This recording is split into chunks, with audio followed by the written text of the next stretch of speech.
welcome back to my channel. I hope you're all having a glorious midweek so far. So today we are going to be baking. As always, I like to bake at least once a week. So I'm going to be baking out of my normal trusty cookbook, which is the Mary Berry one. And we're going to be making this cake here, which is the Wimbledon cake. So of course I'll leave all the details in the description box below, along with the ingredients, how many grams or how many ounces that you require for this recipe. So grab yourself a beverage of your choice and let's get started. And please make sure you subscribe. It is free to join my channel, and it is also getting you to basically subscribe so you can see all my videos. And then also please like and comment below on what you would do differently, or what cakes or what products you are currently baking, and also hit the notification bell so you get the uploads every Monday, every Wednesday and every Friday. For my ingredients today, it does say that you need butter for greasing. So I've got this one from Lidl, which is the unsalted butter. Then we need 3 eggs, which I got from the farm shop this morning. And then we need 90 grams of caster sugar, which again I also got from Lidl. And then it says we need 90 grams of self-raising flour, which I've also got from Lidl.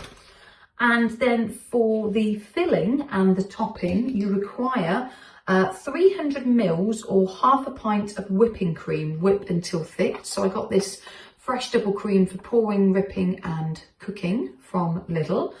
And then you also need some strawberries. So I've got my strawberry pot here that will basically need to be sliced and also halved to decorate. The only thing I haven't got is the passion fruit halved. I couldn't find any in the supermarket or the local fruit shop today, so we're going to just leave that out. But this makes 8 slices in total, so let's get started. So first step is we've got to get 2 baking tins. Now these aren't the same size, so what we're going to do is I'm either going to have them as a little tiered cake together like that, or I might get James to sort of cut round the edges to make it so it's the same size as this one, because this one is slightly bigger.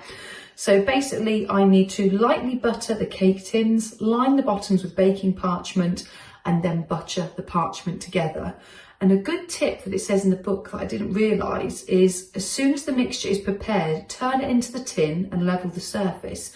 Then tap the tin on the work surface to break any large air bubbles, and then transfer immediately to the oven. So I thought that was quite a good tip. So if you guys didn't know that, I thought I'd share my little knowledge of what I found out today. So let's start greasing these baking tins. So I have cut out my baking parchment paper, and how I've done that is I've just stenciled around, put the baking paper on, stenciled around, and then cut out this so it's a perfect fit for when it fits into there for when I grease up the tin. And then I've also done the same with the little one as well. And I've just cut off a piece of the baking parchment paper so I can just start going and greasing and buttering all the dishes.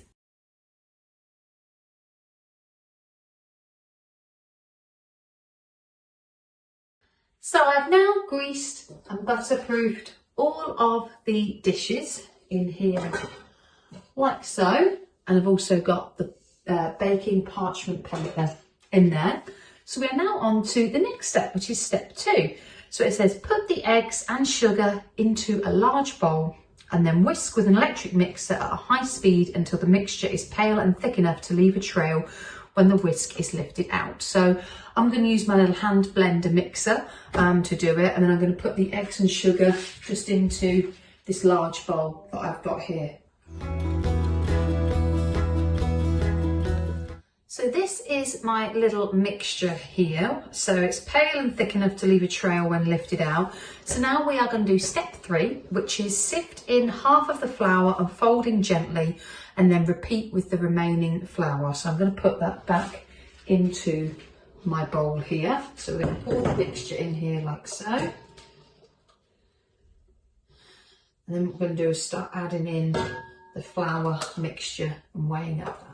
So I'm going to weigh 90 grams of flour into my weighing scales. And then, like I said, pour half of it in.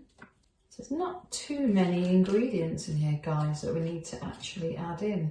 So Get the exact 90. And this always happens, and I always put too much in, so I just get a little spoon and just sift out the mixture of where it's too much and pop it back into the bag. That'll do. That's fine. Pop that back in the cupboard. That is done and out the way. Turn that off. So yeah, it says sift half the flour and fold in gently. So I'm going to pour in half of it. Bearing in mind, I just realised I should have put it through the sieve. So I will do it on the second batch.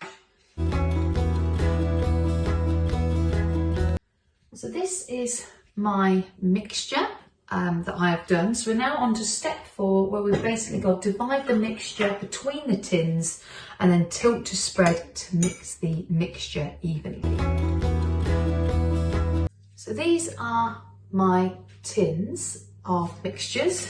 They are quite low, so I'm hoping that I just don't feel there's quite enough mixture in the tin, but we will see. So I've poured them in there ready to go. And then it says bake in a preheated oven at 190 degrees, 170 degrees gas 5 for the fan, and it's for 20 to 25 minutes until well risen, golden and beginning to shrink away from the sides of the tins. And then you turn it out onto a wire rack, peel off the lining paper and leave to cool. So I'm just preheating the oven. So we're going to do that and get them in the oven. So the oven is preheated, so I'm just going to tap the tins to release all the air bubbles out, and then we're going to put these in the oven like so. I'm going to lower this rack down a little bit so I feel like it's a little bit. We'll leave it as it is actually, change your mind. Leave that as it is, and let's get them all cooking to go. So we'll leave them in there for 20 to 25 minutes, and I'm going to start making now the filling and the topping for it. So it says spread half of the whipped cream over one of the sponges, then top the sliced strawberries and passion fruit pulp, which I haven't got, so we'll leave that bit out, and then put the other sponge on top and press down gently. So with my strawberries, I've just washed them and then got my little topper that you would have seen in my previous videos and pulled out all the middles of the strawberry, so they're all ready to slice, dice and cut. So I've peeled off the baking paper and also took off the tin that it was in, so I'm just leaving the cake to cool.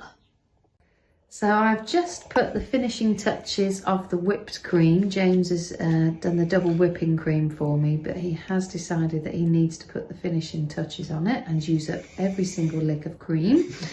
So he's just putting that on there, and we decided not to do a double layer because unfortunately this one didn't quite rise enough because the tin was a bit too big. So we're just going to do a single layer, but the next time I make it I will do a double layer of that. And then all we've got to do is just put the strawberries on it.